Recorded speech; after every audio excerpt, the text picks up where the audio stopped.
자, 오늘은 양반전을 선생님이랑 같이 한번 정리해 보도록 하겠습니다.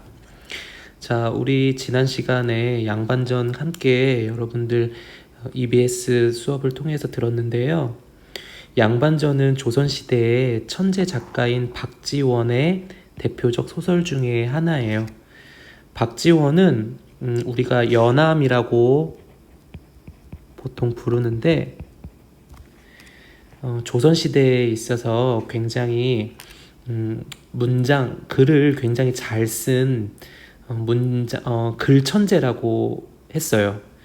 그래서 그 연암 선생이 그 중국의 청나라에 사신으로 갔다가 그 청나라를 여행하면서 굉장히 신기한 문물을 많이 보고, 그리고 그 풍광들을 보면서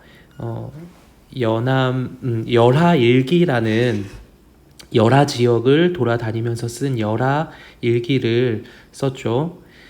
그러면서 이제 대표적으로 그 코끼리를 묘사를 했어요. 근데 코끼리를 처음 봤겠죠, 연암 박지원 선생이. 그래서 코끼리에 대한 묘사를 하는데 굉장히 그 눈에 보이지 않는 그 사물을 눈에 보이듯이 굉장히 멋지게 표현한 그런 구절이 열하일기에 나와 있습니다. 자, 연암 선생은 아시다시피 우리나라 대표적인 실학자잖아요, 그렇죠? 아무래도 이제 청나라의 문물을 보고 세상의 더 넓은 세상에서 견문을 보다 보니 이런 것들을 우리나라에 조선에 가지고 와서 좀 썼으면 좋겠다라고 굉장히 이야기를 많이 했어요. 자, 연암 선생은 또 뭐 양반전뿐만이 아니라 뭐 허생전이라든가 다른 그 문학 작품도 이제 썼는데요. 워낙 글솜씨가 좋다 보니까 그 당시에 그 많은 사람들이 연암 선생의 글을 보는 것을 좋아했다고 합니다. 자, 교과서에 나와 있는 양반전을 우리가 오늘 살펴볼 건데, 양반전을 통해서 이 문학 작품에서 그 다양한 표현 방법들이 있는데, 오늘은 이제 풍자라는 것을 배워볼 건데, 이 풍자가 어떠한 부분에 들어가 있는지 한번 살펴보도록 할 거예요. 자, 그 전에 이제 풍자에 대해서 한번 우리가 볼 건데, 여러분들 풍자라는 말을 들어본 적이 있는지 모르겠습니다. 없어도 괜찮아요. 왜냐하면 2학년 때 이제 여러분들은 배우게 되니까. 자, 풍자라는 것은 어떤 상황을 웃음을 통해서 웃음을 통해서 비판하는 거예요. 그러니까 이거를 위트 있다라고 우리가 이야기를 하는데, 위트 있는 방법으로서 어떤 사회의 부조리한 것들을 표현한 거예요.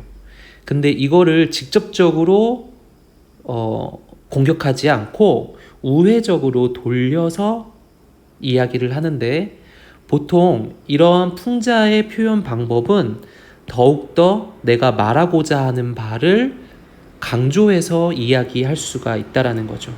그래서 우리가 전에 먼후이라든가 낙하를 통해서 여러분들 함께 공부하면서 반어와 역설에 대한 표현도 살펴봤듯이, 그러한 표현 방법을 사용하는 가장 큰 목적은 그 말하고자 하는 바를 더욱더 강조하기 위함이다라는 것을 알면 좋겠습니다. 그럼 양반전에서는 어떠한 대목에 풍자가 쓰여 있는지 한번 살펴보도록 할 거예요. 자, 그러면 교과서 우리 살펴보도록 하는데 30페이지 같이 한번 보도록 하면, 자, 일단 이 양반전이라는 것은 당시에 그 집권층이었던 양반이 굉장히 그 허례허식과 그 다음에 좀 위선, 그리고 횡포, 이러한 것들을 비판하고자 썼어요. 그래서 당시에 양반은 신분을 사고 팔 수 있는 어떤 그러한 신분 질서의 붕괴였거든요. 그럼 속에서 이 양반이 가지고 있던 무능하고 부도덕한 모습을 연암 박지원 선생은 꼬집고 싶고 그것을 알리고 싶었던 거죠. 그래서 굉장히 위트 있게 표현을 했는데, 같이 한번 여러분들 볼 건데, 일단 여러분들이 전 시간에도 배웠고 우리 같이 한번 읽어봤기 때문에 선생님이 중요한 부분 한번 살펴보도록 하겠습니다. 자, 일단 양반이라고 나와 있어요. 그렇죠? 양반. 양반은 선비를 높여 부르는 말이고 이 양반에 강원도 정선에 한 양반이 살고 있었대요. 자, 소설에서는 주로 이제 처음에 공간적 배경과 그 다음에 이제 시간, 그 다음에 등장 인물들이 나타나는데 아무래도 공간적 배경은 강원도 정선이라고 하는 곳인 것 같습니다. 자, 양반이 살고 있는데 이 양반이 가난해서 해마다 관청에 환곡을 구워다 먹었고 그 빚을 갚지 못하고 해마다 쌓여서 그것이 천섬에 이르렀다. 그래서 양반은 빚을 갚을 길이 없어서 밤낮으로 울기만 했대요. 자, 이러한 것을 통해서 우리가 알 수 있는 것은 양반이 굉장히 무능하구나. 양반이 지금 아무것도 할 수 없는 상황이구나. 그러니까 어때요? 그의 아내가 등장합니다. 그러면서 양반에게 몰아붙이죠. 당신은 맨날 글 읽기만 하고 있냐? 쯔쯔쯔 양반이라니, 이러면서 아내가 양반을 어떻게 하고 있어요? 나무라고 있죠?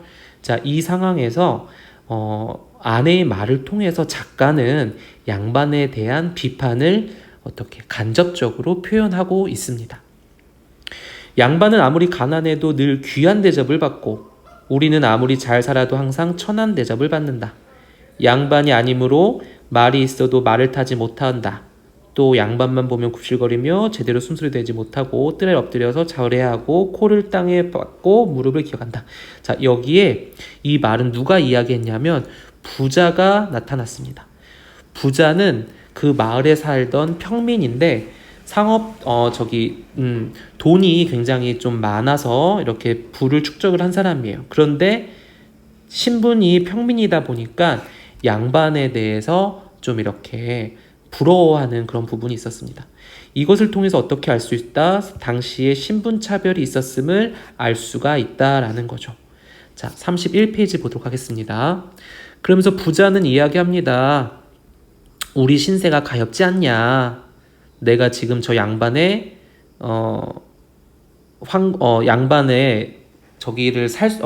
양반의 황곡을 갚아주고 내가 그 신분을 사서 양반의 신분으로 살아보자라고 이제 이야기를 합니다. 자, 이것을 통해서 우리가 알 수 있는 것은 당시에 무엇이냐, 어떤 거냐, 양반은 돈으로 사고 팔 수 있다라는 것을 알 수가 있어요. 자, 그래서 어떻게 즉시 부자는 관청에 가서 양반 대신에 환곡을 갚게 됩니다. 그리고서 어떻게 하죠? 양반이 되게끔 해달라고 했죠. 자, 이것을 통해서 우리가 알 수 있는 사회적 배경을 한번 살펴보겠습니다. 첫 번째는 양반과 평민, 신분 차별이 있었다라는 거죠. 그리고 경제적으로 몰락하는 양반이 있었고 또 경제적으로 성장하는 평민이 있었어요. 그래서 조선시대에는 굉장히 신분사회가 엄격했는데 이 조선 후기에 이 신분 질서가 붕괴됐던 상황을 알 수가 있습니다. 그렇죠? 자, 그러면서 여기에서 보면 이제 군수가 물어보게 됐는데 양반이 어떻게 됐습니까? 자신을 소인이라고 낮춰 부르게 되고 있죠. 자, 지금 자기 대신에 환곡을 갚아준 부자에게 양반 신분을 팔았기 때문에 본인은 양반이 아니라라고 이제 생각을 하는 거였죠.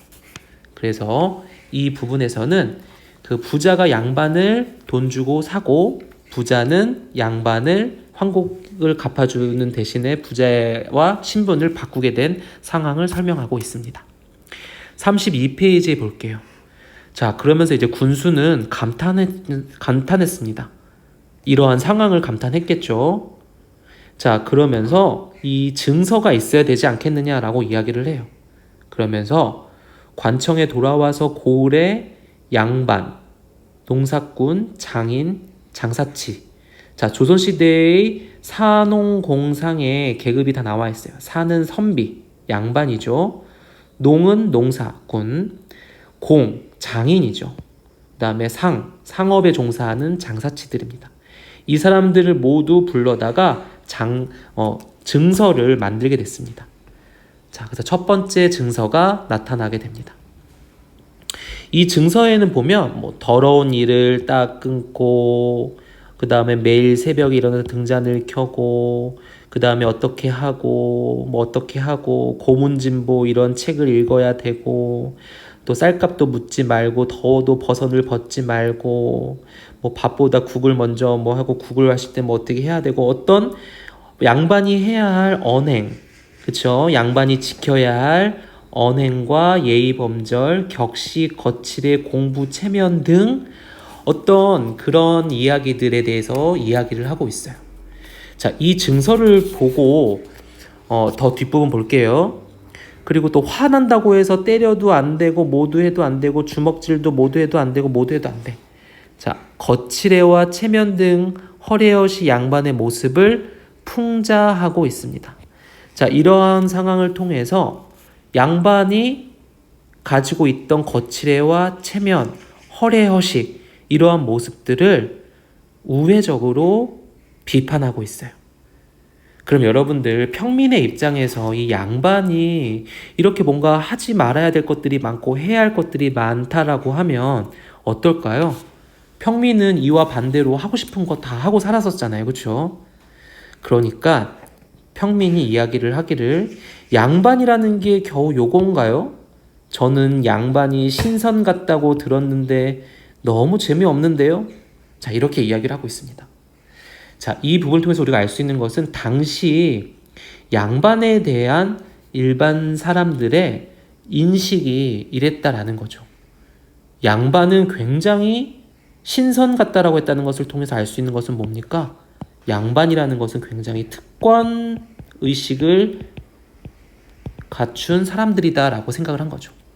특권이 굉장히 많은 사람인 줄 알았는데 하지 말라는 게 너무 많고 해야 된다는 게 너무 많아. 그렇다 보니까 어떻게 합니까? 저에게 이익이 되도록 문서를 고쳐주세요라고 청합니다. 그래서 두 번째 문서가 등장하게 됩니다. 자, 두 번째 문서를 보니까 어때요?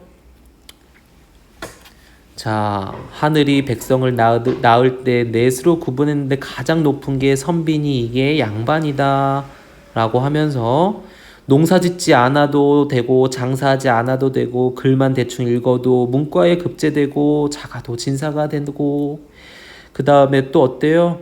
설렁설렁 그냥 뭐 어떻게 하고 모든 일을 제멋대로 하고 막 이렇게 이야기를 하고 있어요. 무위도식이라는 말은 뭐 일을 하지 않아도 그냥 먹을 수 있고 산다라는 이야기고 부당한 특권 남용과 횡포를 부리는 양반에 대해서 두 번째 증서에서 역시 풍자를 하고 있습니다. 두 번째 증서에서는 무위도식 부당한 특권 남용과 횡포를 부리는 양반에 대한 풍자를 하고 있다라는 거죠. 신분, 양반이라는 신분을 이용해서 이렇게 백성을 괴롭히고 또 부당한 특권을 남용하는 양반의 모습을 풍자하고 있습니다. 자, 이 두 번째 증서는 첫 번째 증서를 평민의 그 부자의 입장에서 좀 편하게 고쳐달라고 했는데 부자의 반응이 어떻습니까? 그만두시오. 나를 도둑놈으로 만들 작정입니까? 라고 이야기를 합니다. 그러면서 부자는 머리를 흔들면서 떠납니다. 그리고 다시는 양반이 되고 싶다는 말을 하지 않았다고 합니다. 자, 증서 내용을 통해서 양반이 되기를 포기했습니다. 자, 이 부자는 양반이 되고 싶었는데 이 양반됨이 사실상 굉장히 도둑놈 같다라는 거죠. 양반이라는 것이 어떻게 이렇게 부당한 특권을 가지고 많은 사람들에게 횡포를 부릴 수 있느냐. 자, 이것은 바로 연암 박지원이 하고 싶었던 말이죠. 연암 박지원은 이 부자와 아까 아내의 말을 빌어서 당시 무능하고 부당한 특권과 횡포를 통해서 무능한 양반을 비판하고 있습니다. 그것을 우회적으로 표현하면서 풍자라는 표현을 쓰고 있는 거죠. 그래서 여러분들 이 양반전은 짧지만 굉장히 강한 메시지를 당시에 전달해 주고 있습니다. 자, 그러면 다시 내용 정리를 한번 해보면 정선고래 한 양반이 가난하여 무엇을 갚지 못했죠? 환곡을 갚지 못했습니다. 같은 마을에 사는 부자가 양반 대신 천섬이 되는 환곡을 갚고 무슨 신분을 샀죠? 양반의 신분을 사게 되지요. 누가 양반을 사고 파는 것을 증서를 제안합니까? 그 마을의 군수가 나타나죠. 정선이니까 정선 군수겠죠. 그래서 작성하고 부자는 증서의 내용을 듣고 자신을 무엇으로 만들 작정이냐고 했어요? 도둑놈이냐라고 이야기했죠. 즉 양반을 도둑놈이라고 이야기를 하고 있죠. 자, 여러분들은 만약 부자라면 어떤 내용의 양반 증서를 요구했을까요? 참 이렇게 보면 부자도 굉장히 어때요? 여러분들 양반이 되고 싶긴 하지만 굉장히 도덕적으로서는 이렇게 도덕적인 사람이 되는 거죠. 자, 이렇게 해서 여러분들 정리를 해봤고 부족한 부분 아까 선생님이 했던 내용 화면 정지해서 정리하도록 하고요. 이 학습 활동은 아마 여러분들 지난번에 통해서 정리가 됐을 것 같아요. 여러분들 정리 한번 해보는 시간을 갖도록 하고 오늘 수업은 여기서 마치도록 하겠습니다. 고생하셨습니다.